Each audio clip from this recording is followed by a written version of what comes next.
This case is horrible. And I mean, I know he says he's pleading to a one-time penetration. Court is calling 2023 CR 0543, State of Texas versus Wilbert Villamil. Could I have parties announced for the record for the state? Brittany Mitchell for the state. Defense? Jason Goss for Mr. Villamil. And are you Mr. Villamil? Yes. Are you gonna have to speak up so I can hear? Yes.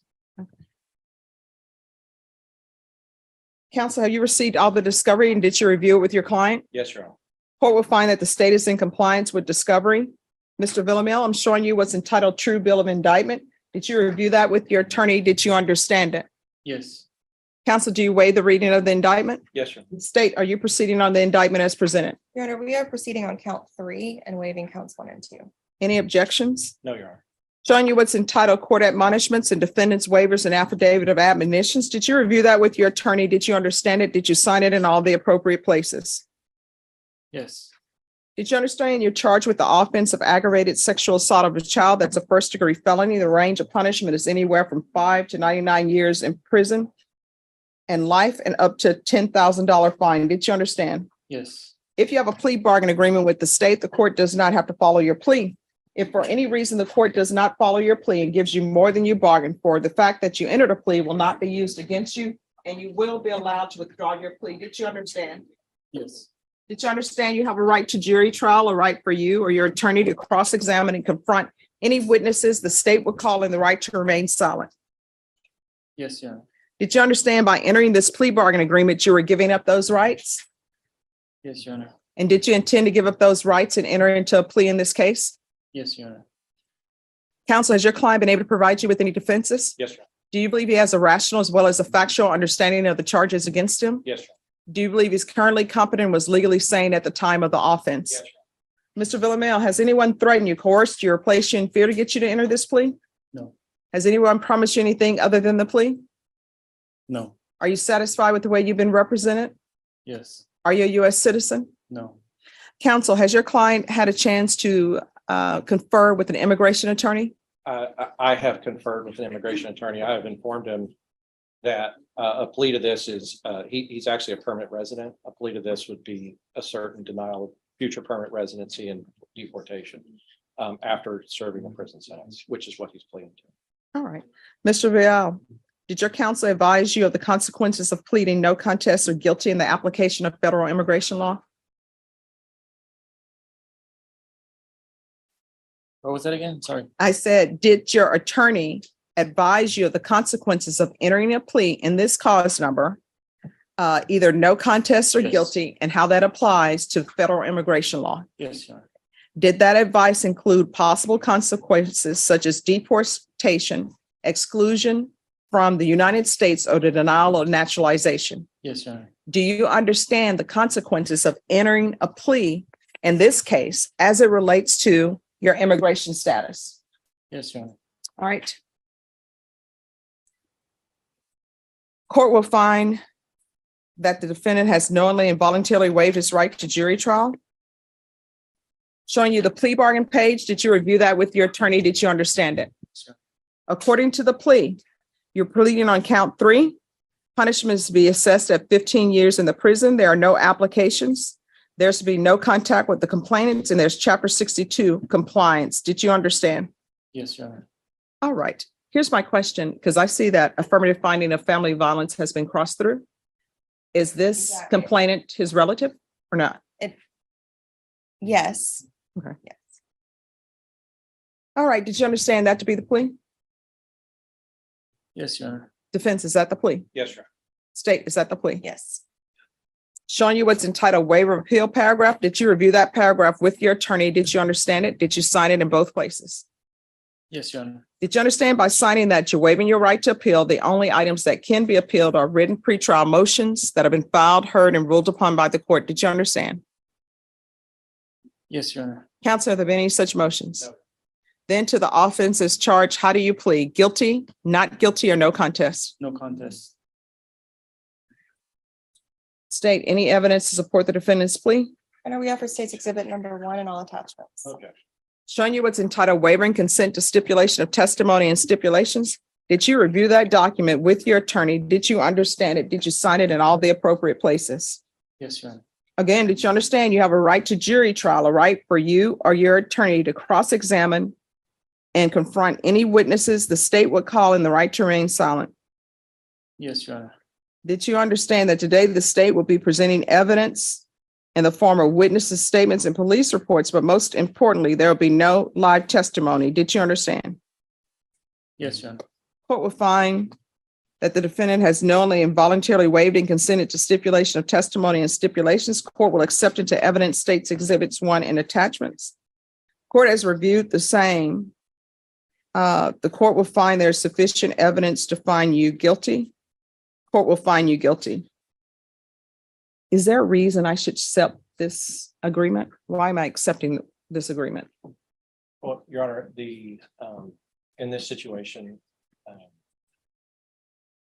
what he has pled to is a single count of a single time of sexual assault of a child, which is aggravated sexual assault of a child. He has agreed to do this early on in his process. He is not contesting his guilt, and he is not contesting what's going on. He's agreed to go to prison, and 15 years is a substantial amount of time. State, why should I accept Your this Honor, agreement? Your Honor, the child is very young. She's in therapy right now. I discussed it with the mother. And this is, there is a desire to get closure early on in this case, Your Honor. So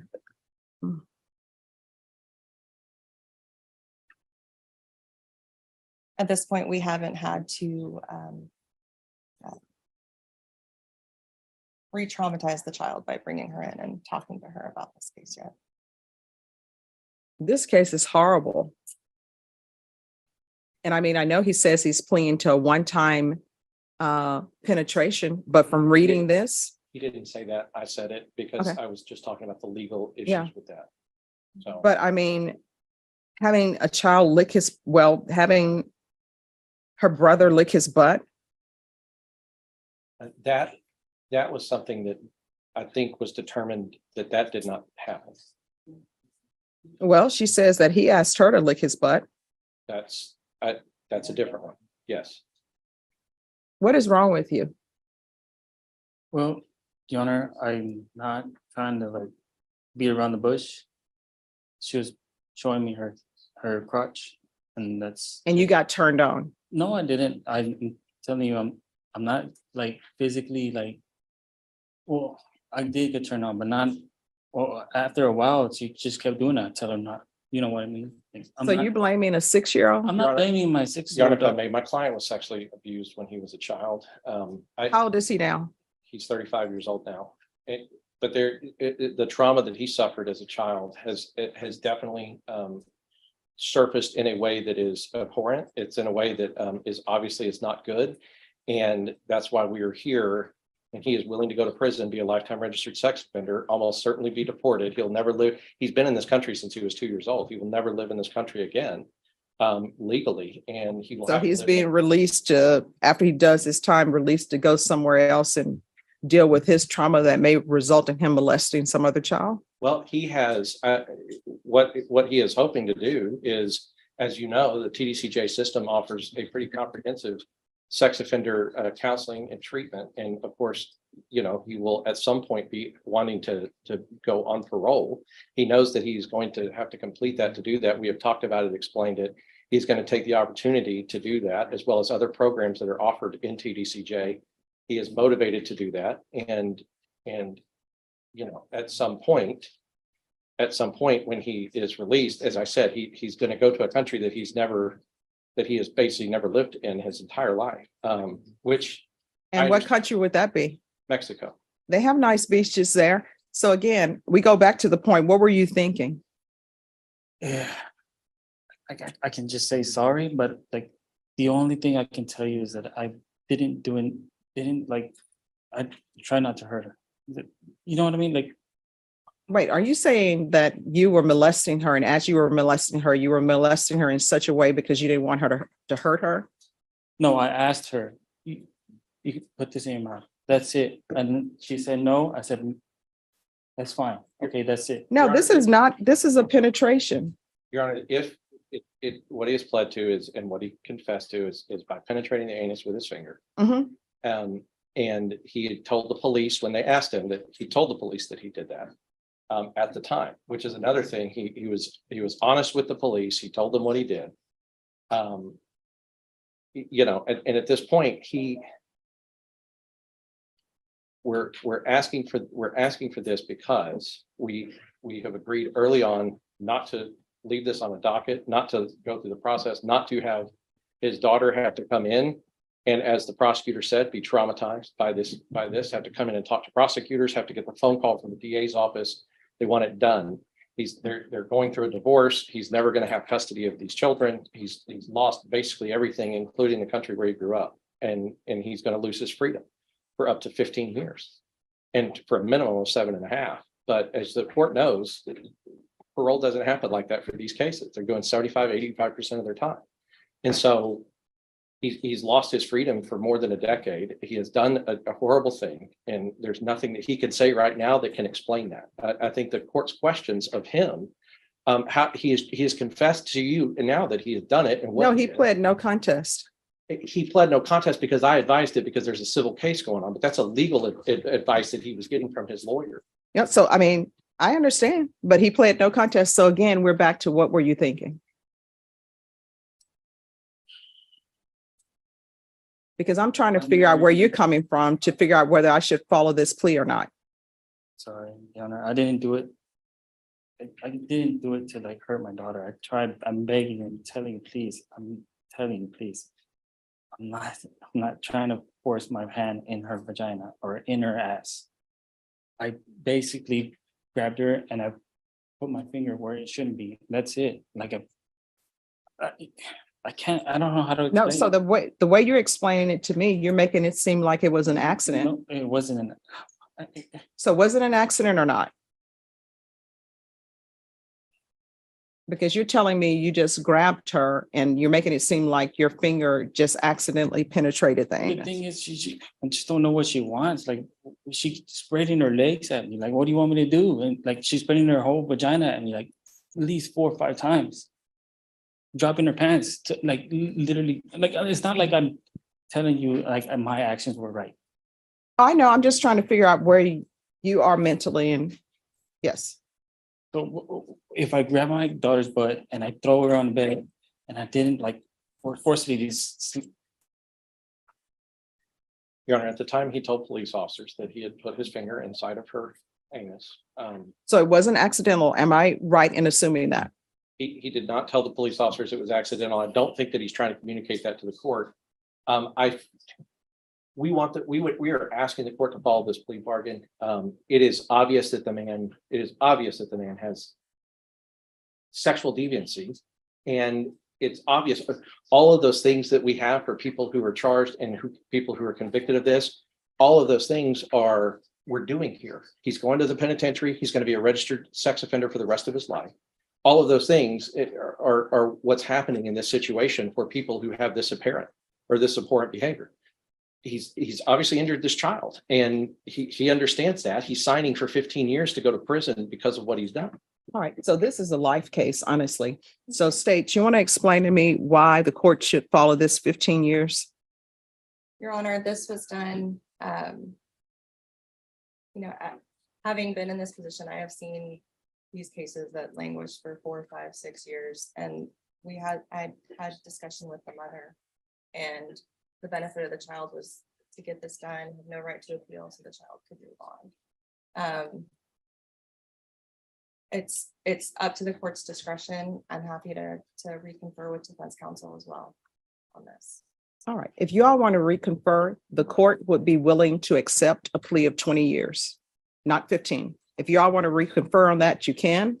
Okay. All right.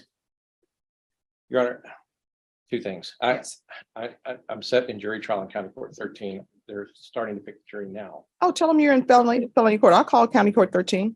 It's Judge Skinner. It's County Court 13 impact. I'll call them.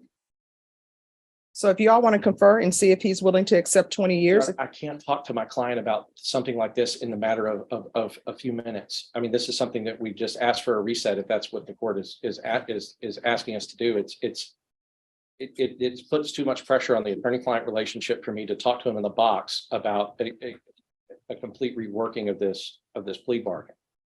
I spent hours with him in the jail, going over discovery, doing all this stuff, and this is I'm asking for a new setting.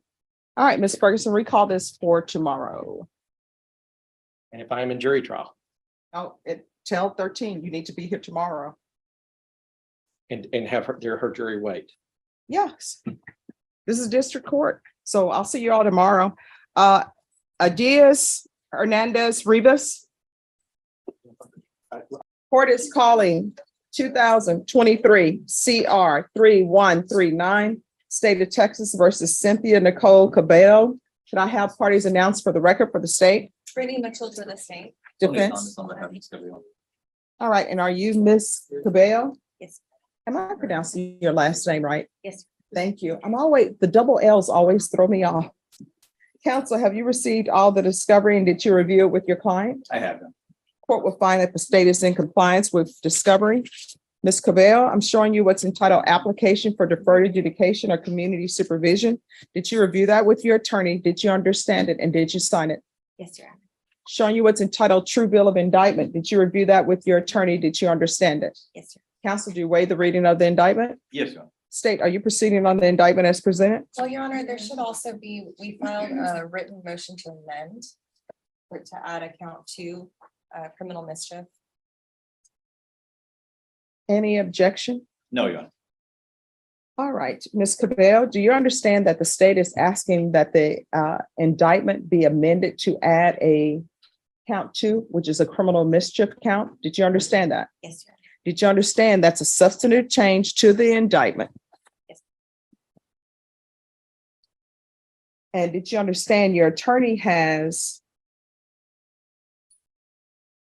10 days to prepare for trial with that substantive change? Knowing that, do you still wish to proceed? Yes, sir. And defense, do you still wish to proceed? Yes, Your Honor. All right, then the court will sign the motion to amend the indictment. Ms. Cabello, I'm showing you what's entitled court admonishments. Did you review that document with your attorney? Did you understand it? And did you sign it in all the appropriate places? Yes, Your Honor. Did you understand you're being charged with the offense of criminal mischief? $2,500 to $30,000. Did you understand? Yes, Your Honor. That's a state jail felony. The range of punishment is anywhere from 180 days up to 2 years in the state jail facility and up to a $10,000 fine. Did you understand? Yes, sir. If you have a plea bargain agreement with the state, the court does not have to follow your plea. If for any reason the court doesn't follow your plea and gives you more than you bargained for, the fact that you entered a plea will not be used against you and you will be allowed to withdraw your plea. Did you understand? Yes, sir. Did you understand you have a right to jury trial, a right for you or your attorney to cross-examine and confront any witnesses the state would call in the right to remain silent? Yes, sir. Did you understand by entering this plea, you were giving up those rights? Yes, sir. Did you intend to give up those rights and enter into a plea in this case? Yes, sir. Did you understand that the court would grant your application for deferred adjudication if for any reason your deferred adjudication were revoked? Court could find you guilty, sentence you up to 2 years in the state jail facility and up to a $10,000 fine? Yes, sir. Counsel, has your client been able to provide you with any defenses? She has them. Do you believe she has a rational as well as a factual understanding of the charges against her? Yes, Your Honor. Do you believe she's currently competent and was legally sane at the time of the offense? Yes, Your Honor. Ms. Cabello, has anyone threatened you, coerced you, or placed you in fear to get you to enter this plea? No, Your Has anyone promised you anything other than the plea? No, Your Are you satisfied with the way you've been represented? Yes, sir. Are you a U.S. citizen? Yes, sir. Court will find that defendant has knowingly and voluntarily waived a right to jury trial. Showing you the plea bargain page. Did you review that with your attorney? Did you understand it? Yes, sir. According to the plea, the state is proceeding on count 2, criminal mischief. They're recommending deferred adjudication. There's to be restitution, if any, to Ernest Ramirez. No contact with Ernest Ramirez, his residence or place of employment. Did you understand that to be the plea? Yes, Your Honor. Defense? Yes, Your State? Yes. Showing you the waiver of appeal paragraph. Did you review that paragraph with your attorney? Did you understand it? Did you sign it in both places? Yes, sir. Did you understand by signing that you're waiving your right to appeal? The only items that can be appealed are written pretrial motions that have been filed, heard, and ruled upon by the court. Did you understand? Yes, sir. Counsel, have there been any such motions? No, Your Honor. Next, I'm showing you outside the plea bargain agreement. State is requesting that your deferred adjudication be for a term of 5 years, 200 hours community service restitution, TAP evaluation, follow recommendations of TAP, and a MIC referral. Did you understand those were recommendations from the state and the court does not have to follow those recommendations? Yes, sir. Then to count 2 of the amended indictment, how do you plead? Guilty, not guilty, or no contest? No, sir. State any evidence? And are we up for state's exhibit number 1 and all attachments? No objections. No. Showing you what's entitled waiver and consent to stipulation of testimony and stipulations. Did you review that document with your attorney? Did you understand it? Did you sign it in all the appropriate places? Yes, sir. Again, did you understand you have a right to jury trial, a right for you or your attorney to cross-examine and confront any witnesses the state would call in the right to remain silent? Yes, sir. Did you understand that today the state will be presenting evidence in the form of witnesses' statements and police reports, but most importantly, there will be no live testimony? Did you understand? Yes, sir. Court will find that defendant has knowingly and voluntarily waived and consented to stipulation of testimony and stipulations. Court will accept into evidence state's exhibits 1 and attachments. State, has the complainant been contacted? Yes, Your Honor. All right, after reviewing state's exhibits 1 and attachments, the court will find there's sufficient evidence to find you guilty. Court will defer finding of guilt. Are we pleading, proceeding with sentencing? If the court would allow us, yes, please. All right, anything you wish to say on behalf of your client? Your Honor, this is her first ever criminal offense. She was going through a very bad time, with mental health breakdown, and she's doing much better. She's compliant on her medication. She's doing very well. Judge, she's working again. All right. Ms. Cabello, how long had you known Mr. Ramirez? 7 years. Did you all ever live together? No, Your Honor. Do you all have any children together? No, Your Honor. We had keys to each other's houses and stayed with each other, but never officially lived together. And that was for 5 years. All right, and how old are you? 39, And how old is he? 43. Do you all have any property together? No, Your Honor. All right, and do you have a mental health diagnosis? Yes, Your Honor. Oh. Multiple. And what is it? I have multiple. I've got anxiety, major depressive disorder, adjustment disorder, PTSD, personality disorder. And are you seeing a doctor? Yes, Your Honor. I have a weekly therapy sessions.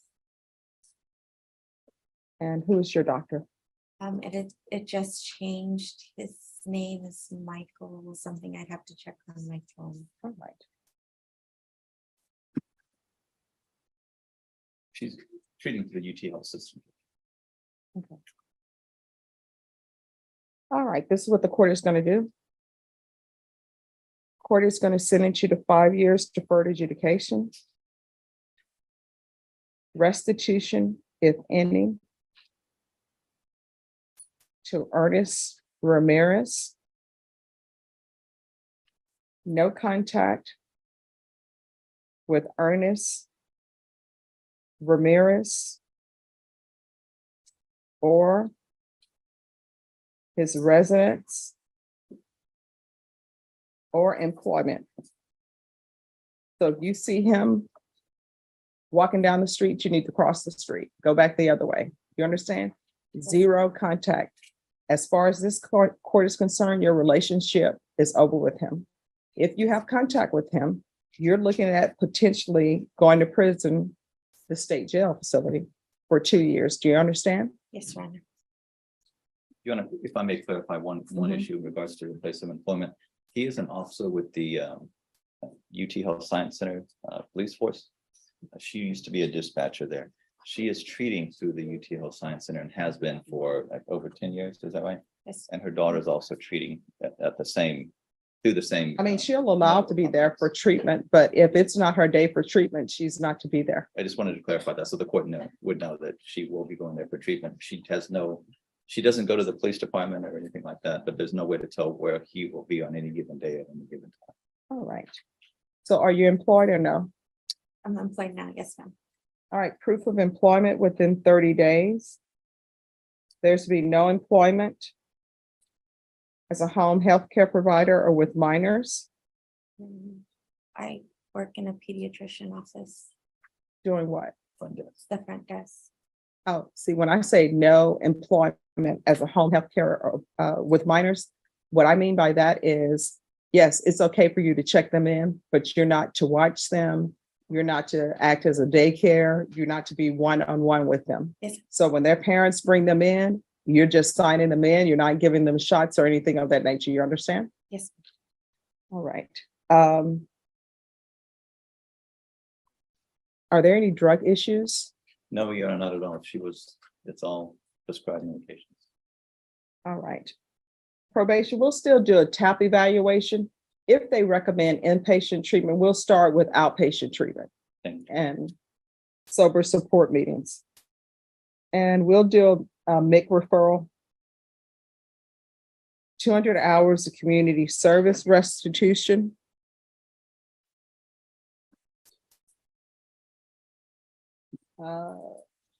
She is to continue with mental health treatment through her provider.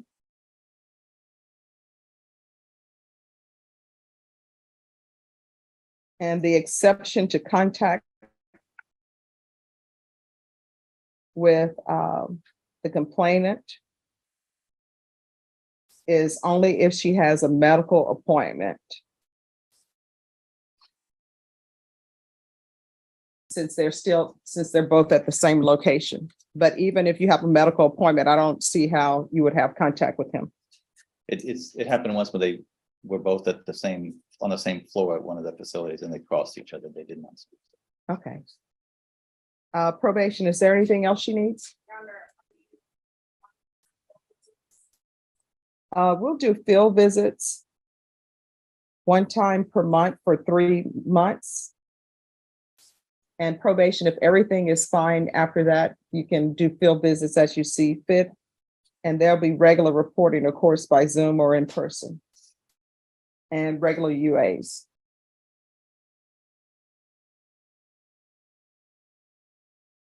And with the UAs, if you want to do that by a patch, you can. I think the patch is probably going to come up positive depending on what medication she's on. She's on a number of them. So just make sure that you give probation all of your prescription medications so they'll know. Yes, sir. Probation, is there anything else? Is there anything else that you need from the court to be successful? All right, I'm going to show you what's entitled Trial Court Certification of Defendant's Rights to Appeal. Did you review that with your attorney? Did you understand it and did you sign it? Yes, sir. All right, because this is a plea bargain agreement, because I followed your plea bargain agreement and because you waive your right to appeal, you do not have the court's permission to appeal. Do you understand? Yes. All right, we can go off the record. So I'm very serious about you having no contact with him outside of if you all accidentally bump into each other when you're have your medical appointments. Yes, sir. I understand. Sometimes people get caught up in love. Sometimes you're in a relationship and people are like, I don't want you. And then it's like, okay, let's try this again. I want you now. This relationship is over. You understand? Yes, sir. All right. And this court communication is key. So if there's an issue, let probation know. If you feel as though probation is not addressing it, you can always come back to the court. Okay. Yes, sir. All right. Good luck to you. Thank you. You're welcome. Thank you. Maybe. Yes. And probation will go over her conditions. All right, we're going to go on the record. Court is calling 2019 CR 10379, State of Texas versus Christopher Caballero. Can I have parties announced for the record for the state? Hank Wilkins for the state, Your Honor. Defense? Ruben Pisania for Mr. Caballero. And are you Christopher Caballero? You need to unmute. Okay, yes, ma'am. Christopher Caballero. And I'm going to place you on mute. Your client is appearing by Zoom. Any objection from the state? No objection, Your Honor. And defense, I'm assuming you have no No objection. objection, Your Honor. And Mr. Caballero, if you could unmute again, please. Okay. Can you raise your right hand for me, please? Do you solemnly swear or affirm the testimony you give will be the truth and nothing but the truth, so help you God? Yes. You can lower your hand, state your name for the record. Christopher Ryan Caballero? All right. Do you have any objections to appearing by Zoom? No. All right. And you understand that you do have the opportunity to appear in person in court? Correct. All right. Thank you. All right. We are here for a motion to return of seized property. And the property that the defendant is asking be returned is a loaded Springfield Armory XD 9mm handgun with 1 magazine and 12 live rounds. A Saiga SAIGA 7.69mm rifle with 1 magazine and 10 live rounds. And those are the weapons that you're asking to be returned, counsel? Yes, Your Honor. And you're not asking for the magazine to be returned, are you? Not the live ammo, but the magazine and the weapon. So you're not asking for any of the live rounds? No, Your Honor. All right, we previously had a hearing on this, and I asked everyone to review any case law because I don't think your client should have these weapons back. But I know what the law is, and of course, I will always follow the law. I think it's odd that someone has a drug case and now he's concerned about some weapons. And I don't even think these weapons are antiques or some weapon that you can't find everywhere. Is it just the expense? Why does he want these weapons back? Yes, Your Honor, just because he did purchase them legally under his name and they are his property. They're relatively valuable, probably around $2,500. So that's a substantial amount of money for him. Your Honor, I believe, is there some case law you have? Yes. So I believe the defense has some case law that he cited in his motion. I was unable to find any case law that says that to cite to bring before the court today. It is our policy to oppose these types of requests to get weapons back, Judge. And there was a version of the defense motion that requested the weapons be returned to defense counsel rather than the defendant himself. So we would request, if you were going to order the weapons be returned, that they would be returned to defense counsel rather than the defendant, Judge. Do you want them returned to you? Your Honor, if that's what the court wants, as long as the court allows for us to then return them to him. No, I mean, it's just either yes or no. Do you want the weapons returned to you or do you want them returned to your client? To my client, Your Honor. All right, so the court has reviewed case law. And under Article 18.19 about seized weapons, if you all want to review it and look at it, it says, weapons seized in connection with an offense involving the use of a weapon or an offense under Penal Code, Chapter 46, shall be held by law enforcement agency making the seizure subject to the following provisions. Unless the weapon is a prohibited weapon identified in Penal Code, Chapter 46, and Chapter 46 has to do with all weapons offenses like unlawfully carrying, or the weapon is alleged to be stolen property. So the first question is, do you have any documentation that these weapons are his? Your Honor, I did ask my client. He said that it may be possible for him to procure a statement like either bill of sale or receipt from when he purchased the weapons. But he did say he purchased them himself, so they should be under his name. All right, so one, that's what the court is going to need to show that these are actually his weapons. Sure. All right.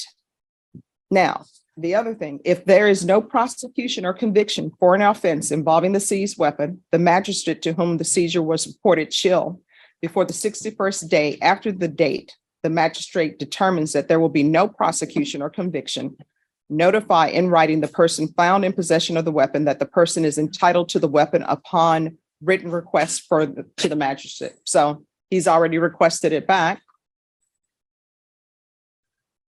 D, a person either convicted or receiving deferred adjudication under Chapter 46 is entitled to the weapon seized upon request to the court in which the person was convicted or placed on deferred adjudication.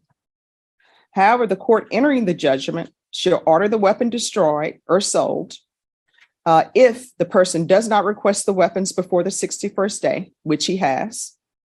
The person has been previously convicted under Chapter 46. So I need to know whether or not he's been previously convicted under Chapter 46.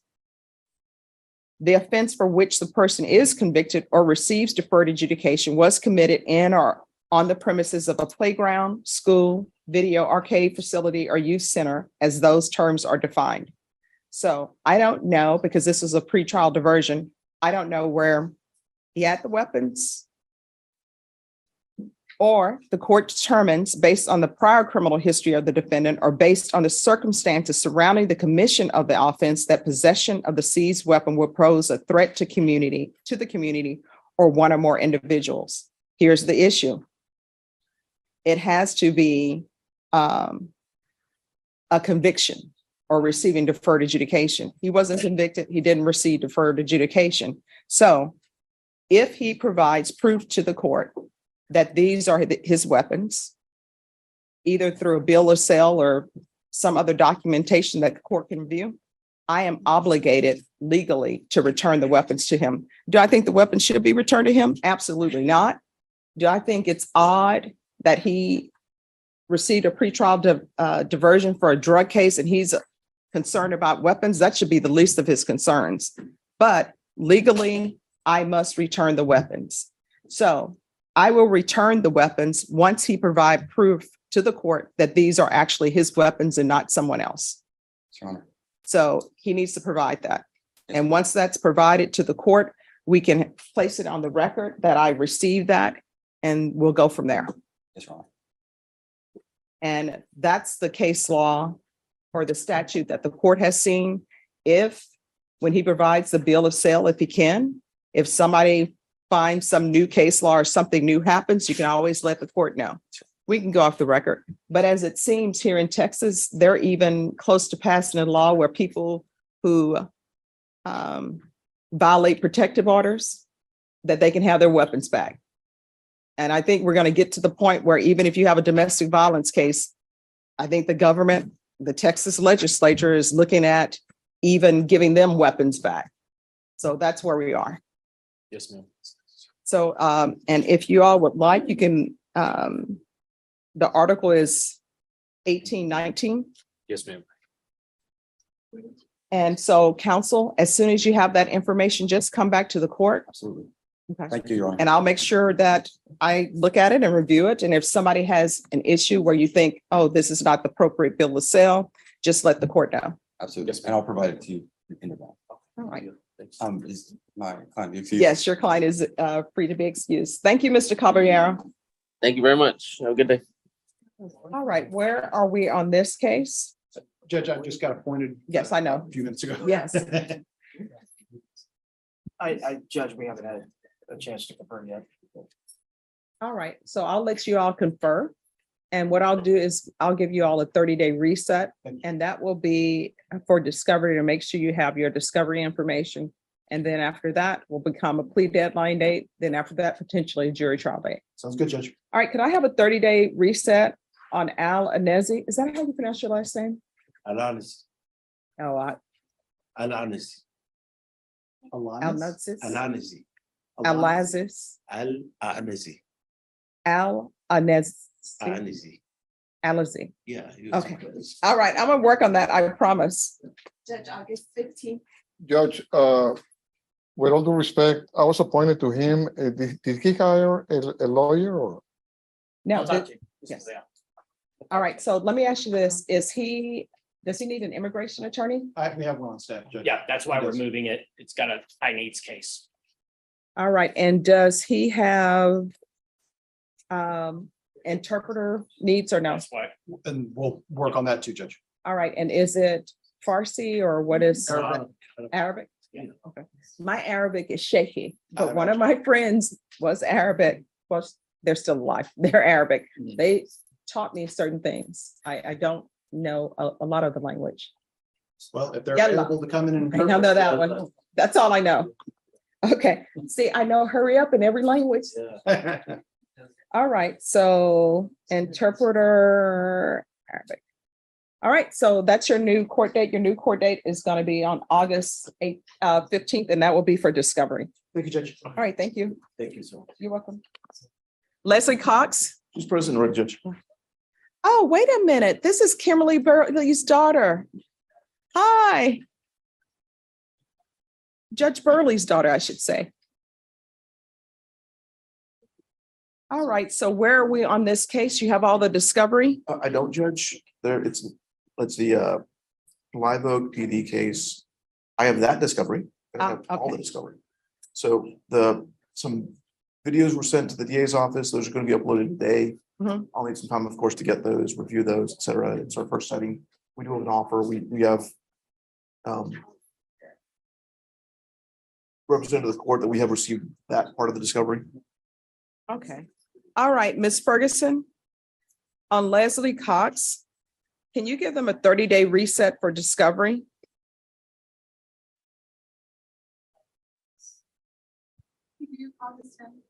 Sounds good. All right, and Ms. Cox, you were late today. Why? There was a wreck on the highway right here. Was this the wreck they have on 90? You Yes. know, people, I was behind that wreck. So that's why I always tell people you need to leave early to anticipate this thing. And everybody thinks they're going to get $1 million, so nobody wants to move it to the shoulder. So everybody, accidents, move them to the shoulder. People can tell you were hit behind by your bumper. So, all right, so we'll see you then. You're welcome. Just sign the reset form, then you're excused.